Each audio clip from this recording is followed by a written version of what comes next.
Welcome back to the Rick Smith Show. Now, here is Rick Smith.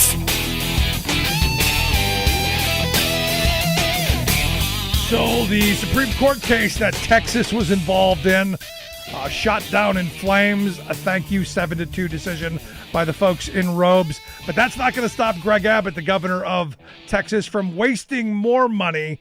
Evidently, the Texas governor today announced they're going to spend $250 million as a down payment so they can build the wall. So bad ideas still strong. Bad ideas still strong with the GOP. And this just another one. So the question is, where do we go from here? What was this decision? How good is it? Should we be happy? I'm a little bit happy right now. That's why I've asked Laura Packard to come talk with us. Laura is a stage 4 cancer survivor and the founder of Healthcare Voices. Laura, thanks for taking time for us. Thank you for having me. So big deal. Is this a big deal? Let's start there. Yes, it's a big deal. Today, the Supreme Court ruled against the Republican-backed lawsuit that threatened the entire Affordable Care Act. So not all my ex-lawsuits live in Texas, but at least some of them do. I love that. I wish I'd have thought of that. That is fantastic. No, I'll tell you, I was shocked, but I was even more shocked at the 7-2 that Clarence Thomas wasn't holding hands with Samuel Alito. That was the surprise for me. Well, I think it's important to note that, yes, this was a 7-2 verdict, but it's not that there were 7 supporters of the Affordable Care Act. They punted on this one on a technicality. They said that the people suing had no right to sue. They had no legal standing. So they didn't rule on the merits of the case. They just wiggled their way out of addressing it altogether. I don't care. They lost. And now at least we live another day. Because in my view, how many of these do you have to lose? To me, you lost 3 times. Stop already. Now let's take what was your ideology. Because look, the Affordable Care Act, honestly and truthfully, and this is no lie, this was a conservative Republican idea from the get-go. This is who Republicans were back in the early 90s. This was a Heritage Foundation plan. This was their idea, personal responsibility, everyone in, business-friendly, mandate, private companies be part of it. This is them. Why can't they get on board and make it better?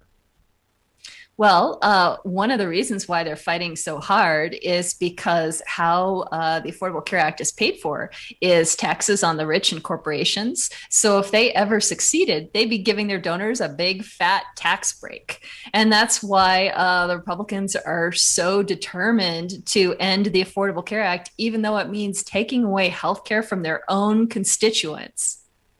31 million people, the Biden administration said earlier this month, a record 31 million people signed up for the Affordable Care Act this year.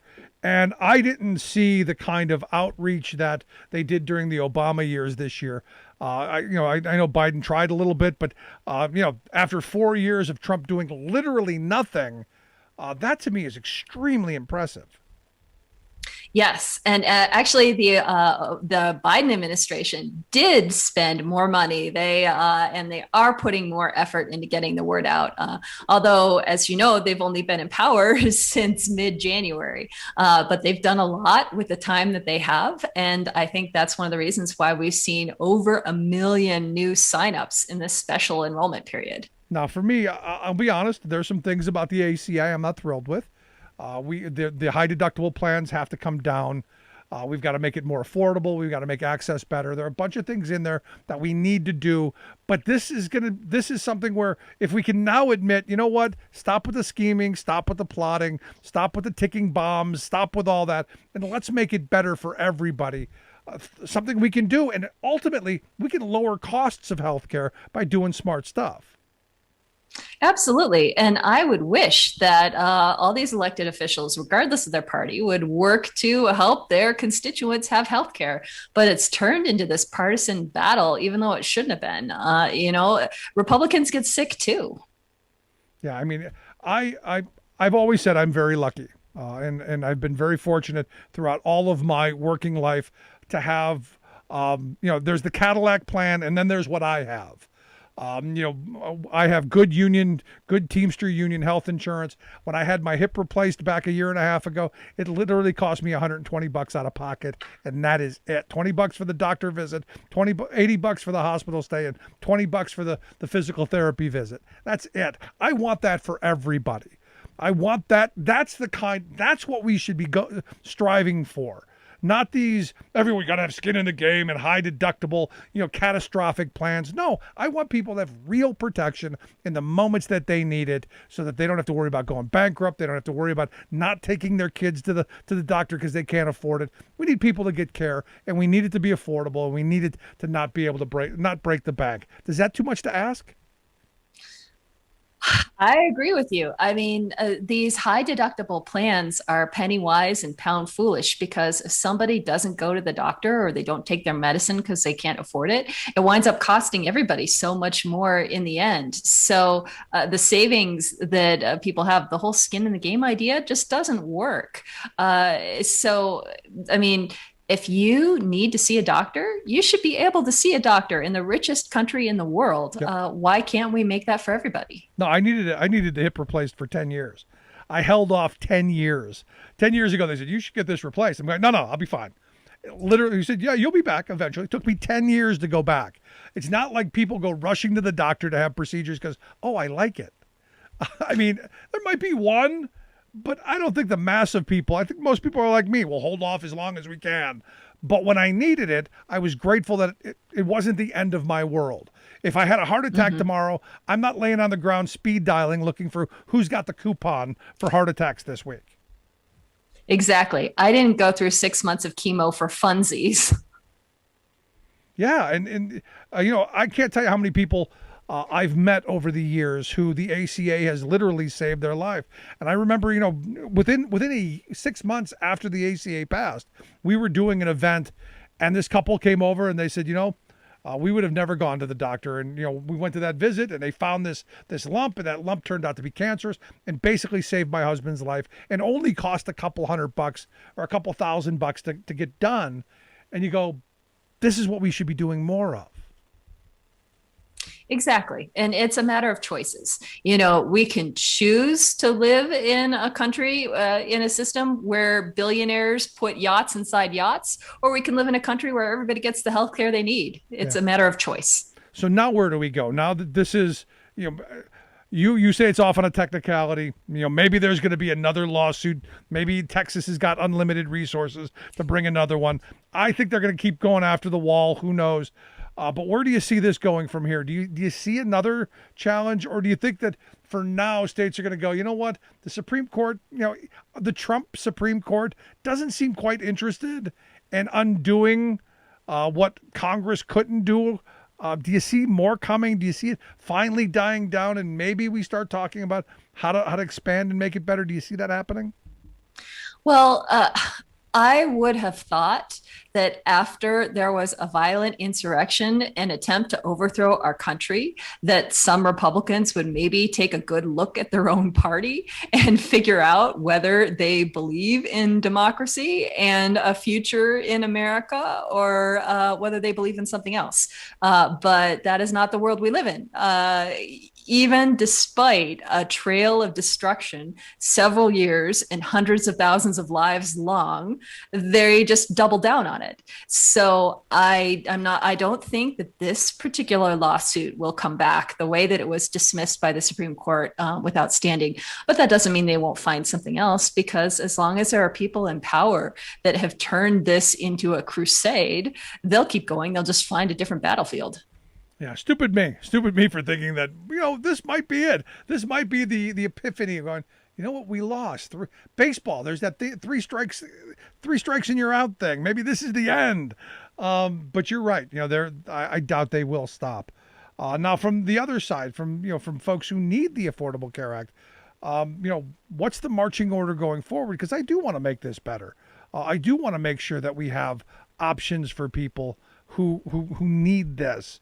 What's the marching order forward from here then?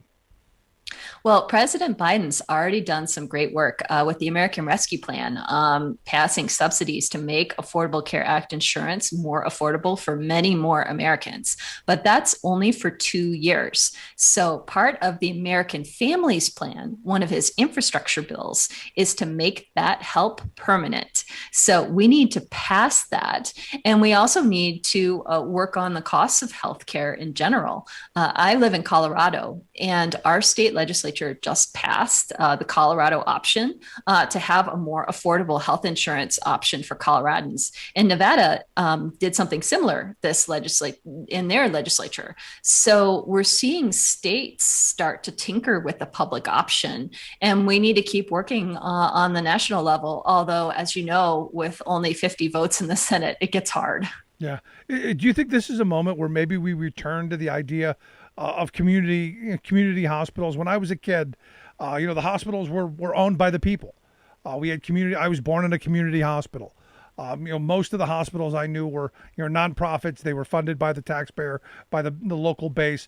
It's only been the last 20, 30 years that we now have this for-profit healthcare system that's sprung up to feed Wall Street, to feed investors, and to make huge profits for our billionaire class. Do you think this is a moment where states and communities reclaim that infrastructure and create their own systems to get away from these massive insurance companies and these greed monsters?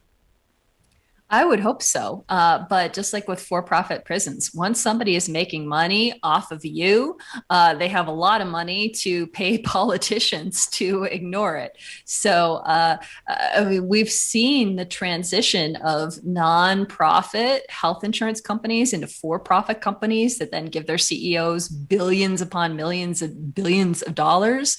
And we've also seen more recently these venture capital firms, these private equity firms are buying up doctors' offices and private practices and so on, and then jacking up their rates because, Goldman Sachs is more than happy to make a buck off of your suffering if they possibly can. So that's a problem, is now there are more and more entities across our healthcare system that are profiting off of people's misery. And then they're using part of their profits to entrench themselves in the system and buy off people that might regulate them. Yeah, no more coming in with a chicken to pay the doctor. No more eggs for care. No more bartering. We want cold hard cash and lots of it. Now look, the barter thing's been gone for a long, long time. But you're right. I mean, I had a doctor for years here where I live who had his own office. They had a lot of patients, but just did like a 2-3 doctor office. Got bought up by one of the giant conglomerates, and now it's a machine. As we were before, he would sit and talk with you, and you really got to know him, and I do. I trust him to this day. Now it's a machine. On the clock. And in fact, they got someone trailing him to keep tabs on you and him. So, basically being the stenographer in the doctor's office. It's really weird, and I don't like it. Mm-hmm. Well, I mean, just look at good old Senator Rick Scott, who made his for-profit healthcare company made millions off of Medicare fraud, and he's a U.S. senator. So who said just crime disgusting. doesn't pay? Crime paid very well for him. Crazy. I wanted to get your thoughts on the Sanders idea of moving Medicare down to age 60. Look, I've said it before. I'm a single payer guy. I don't shy away from that. Even though I do have the best health care that money can buy. In fact, I have health care that, a private citizen, a small business owner could never get, not even get, no matter how much they spend. And I'm still willing to go, you know what, let's look at something that gets everybody the kind of access that I have. I think lowering the Medicare age is a first start, but I wanted to get your thoughts. I agree in that just in the battles in Nevada and Colorado to pass small reform this year, the Colorado option bill was, I heard, the most lobbied against bill in Colorado history. Just millions upon millions of dollars that the hospitals and the insurance companies dumped into Colorado to fight reform. So a single payer system means taking on the insurance companies and the hospitals and providers and pharma and all of that all at once. And that is a very tough battle to win. But if you can eat your elephant bite by bite, you're more likely to get there. Yeah, that's a big bite. It really is. But at the end of the day, this is one of those things that, when you talk about the legacy that generations have left their children and their grandchildren, making sure health security is something that they have, I think is something that I would like to leave the future. My grandparents left us sound infrastructure, a solid economy, with strong unions. We squandered that. There's got to be something going forward that we leave to the future. Right. I mean, we pay one of the most out of any other industrialized nation, and the results we get are middling at best, and that's not sustainable. Yeah, but we love our employer-sponsored healthcare, though, Laura. We love our employer-sponsored healthcare. At least that's what we're told. Is that actually true? Now, look, I do like my healthcare. I'll be honest with you, but the company pays for it. The union administers it, and we as a union demand the best healthcare we can get. So we the customers have say over what we get.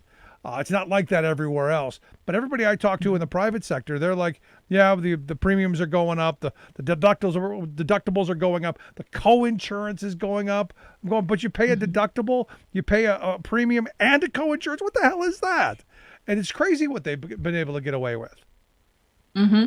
And before I started, going into business for myself, I worked for a bunch of different small companies. And every year, often they would change insurance and I would lose access to my doctor. And every year it would cost more and they would cover less. In the time before the Affordable Care Act, the essential health benefits were not included. So things like birth control, you might not get because maybe your company went with a Catholic health plan because it was cheaper.